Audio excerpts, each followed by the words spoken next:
Hello mga kababayan ko sa Pilipinas, si Pastor Arnel here of Victory Church of God of Fredericksburg, Virginia, USA. At maraming salamat po sa inyong pagsubaybay at pagtangkilik sa ating one-year Bible reading for the year 2024 in Tagalog or Filipino. At ngayon po ay ating babasahin ang 1 Samuel chapter 10, 11, at 12. Kung meron po kayong mga prayer requests, iwanan nyo lamang po ang inyong prayer requests sa comment section ng live streaming na ito. At paki-like at share ang live streaming na ito sa inyong mga kaibigan at kamag-anak upang malaman din po nila ang salita ng Diyos sa araw na ito. Halina po kayo at basahin natin ang salita ng Diyos. 1 Samuel chapter 10. Kinuha ni Samuel ang sisidlan ng langis at binuhusan ng ulo ni Saul.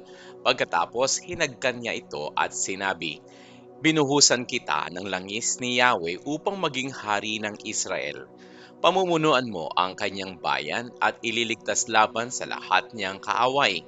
Ito ang magiging palatandaan na ikaw nga ang hinirang ni Yahweh upang mamahala sa kanyang bayan."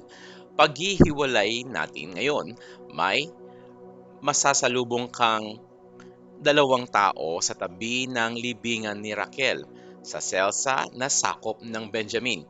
Sasabihin nila sa iyo na nakita na ang mga asnong hinahanap mo at ikaw naman ngayon ang inaalala at ipinagtatanong ng iyong ama. Sa dako pa roon, may masasalubong kang tatlong lalaki sa may malalaking puno sa Tabor. Papunta sila sa Bethel sa altar ng Diyos. Ang isa ay may dalang tatlong tupang maliliit, ang isa ay tatlong malalaking tinapay, at ang isa ay sisidlang balat na puno ng alak. Babatiin ka nila at ibibigay sa iyo ang dalawa sa dala nilang tinapay. Kapag inalok ka, tanggapin mo. Pagdating mo sa burol ng Diyos sa may kampo ng mga Filisteo, makakasalubong mo naman ang isang pangkat ng mga propeta na pinabangungunahan ng mga manunugtog ng alpa, tamborin, plauta at lira. Sila'y galing sa altar sa burol at nagpapahayag ng propesiya. Sa oras na iyon, lulukuban ka ng Espiritu na Yahweh. Ikaw ay sasama sa kanila at gagawin mo rin ang ginagawa nila. Magbabago ang iyong pagkatao. Kapag naganap na ang mga palatandaang ito, gawin mo ang dapat mong gawin sapagkat sasamahan ka ng Diyos. Pagkatapos noon, mauuna ka sa akin sa Gilgal at pupuntahan kita roon para ipaghain ng handog na susunugin at handog pang kapayapaan. Hihintayin mo ako roon ng 7 araw at sasabihin ko sa iyo ang dapat mong gawin. Nang maghiwalay sila ni Samuel, si Saul ay binigyan ng Diyos ng bagong katauhan. At ng araw ring iyon, naganap ang lahat ng sinabi sa kanya ni Samuel. Pagdating nila sa Gibeah, nakasalubong nga nila ang isang pangkat ng mga propeta.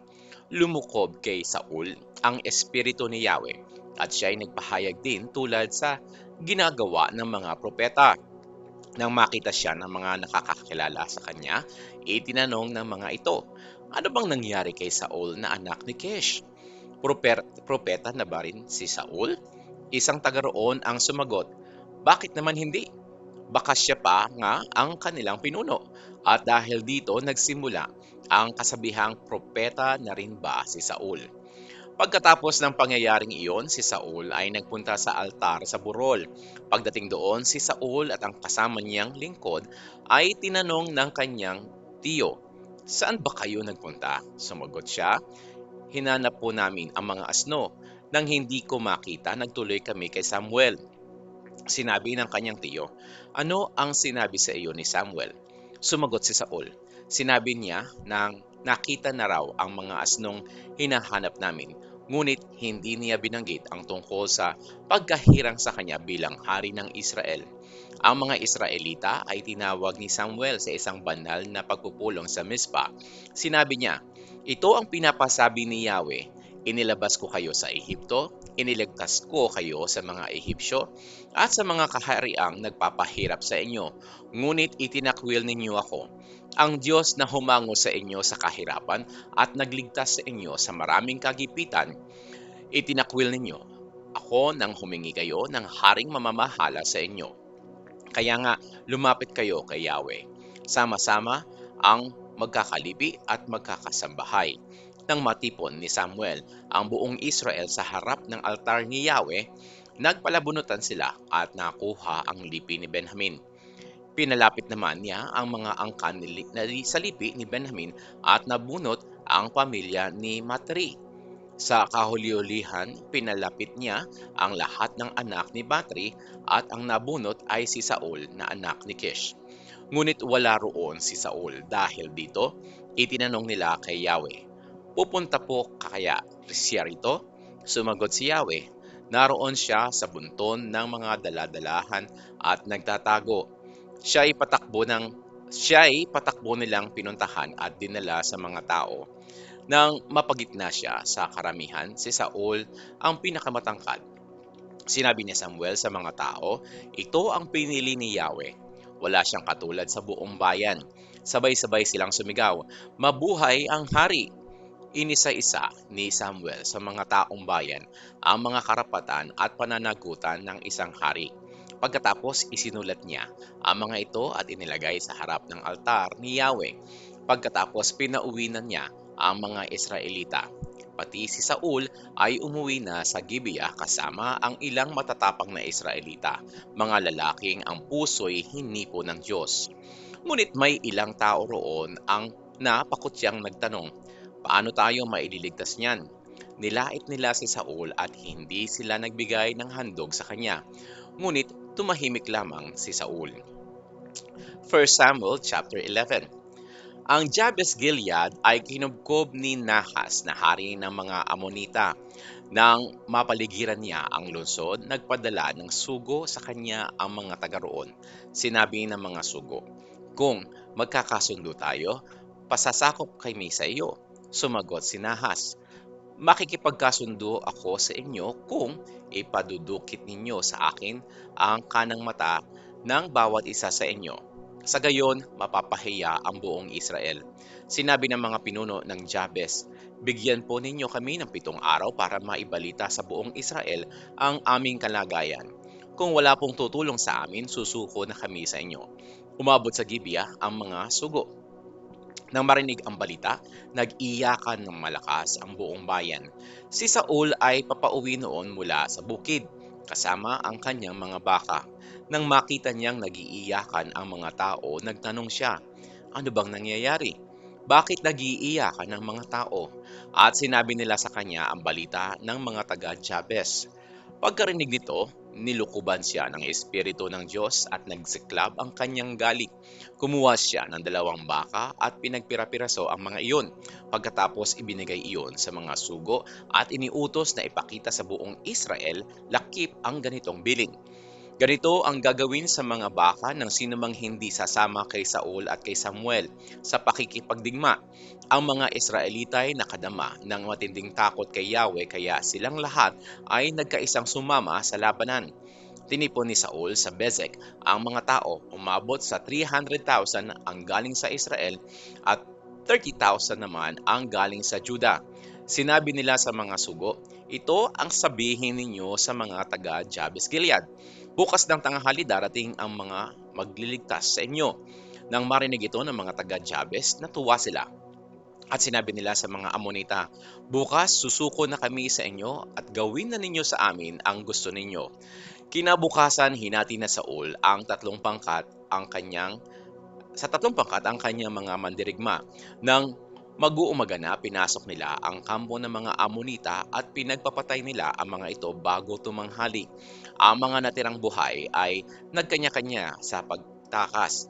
Pagkatapos ito, itinanong ng mga tao kay Samuel, "Nasaan ang mga nasasabing hindi si Saul Nasaan ang mga nagsasabing hindi si Saul ang dapat maghari sa amin? Dalhin ninyo sila rito at papatayin namin." Ngunit sinabi ni Saul, "Huwag, isa man sa atin walang mamamatay sapagkat sa araw na ito'y iniligtas ni Yahweh ang buong Israel." At sinabi ni Samuel sa mga tao, "Magpunta tayo sa Gilgal at dooy muli nating ipahayag na hari natin si Saul." Lahat ay sama-samang nagpunta sa Gilgal at kinilala si Saul bilang hari. Pagkatapos naghandog sila kay Yahweh ng mga haing pangkapayapaan at nagdiwang silang lahat. 1 Samuel chapter 12. Sinabi ni Samuel sa sambayan ng Israel, "Ngayon nasunod ko na ang gusto ninyo.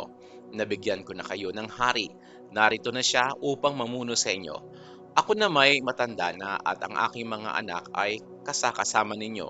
Mula sa aking kabataan hanggang ngayon ay ako ang namuno sa inyo.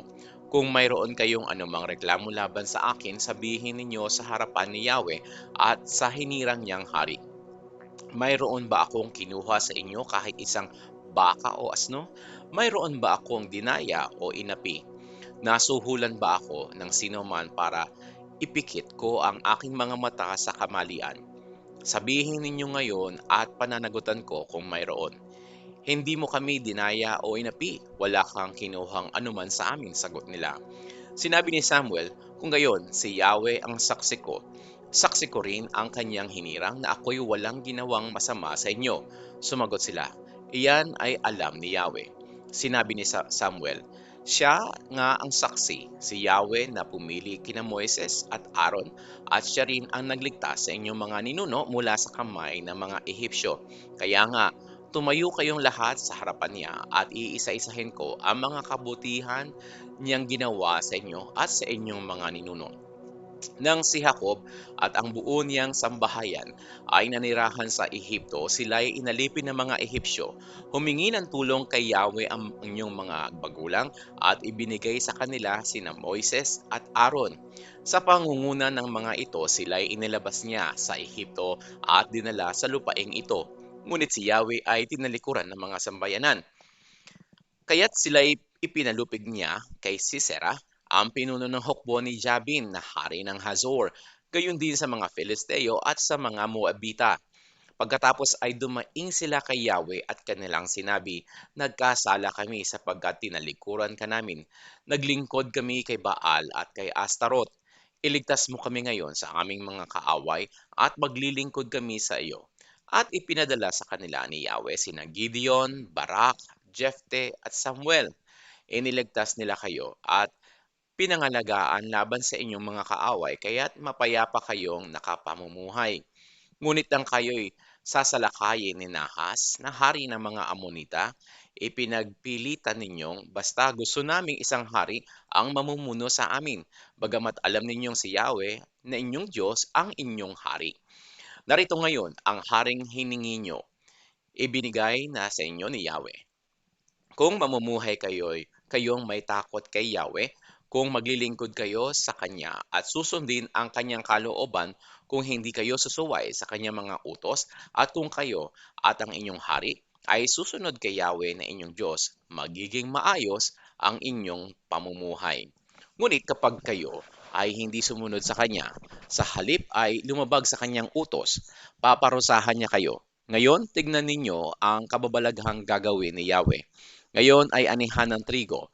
Idadalangin ko sa kanya na kumulog at umulan para makita ninyo kung gaano kalaki ang pagkakasalang ginawa ninyo kay Yahweh nang humingi kayo ng hari. Nanalangin nga si Samuel. Doon day kumulog at umulan. Silang lahat ay napuno ng matinding takot kay Yahweh at kay Samuel.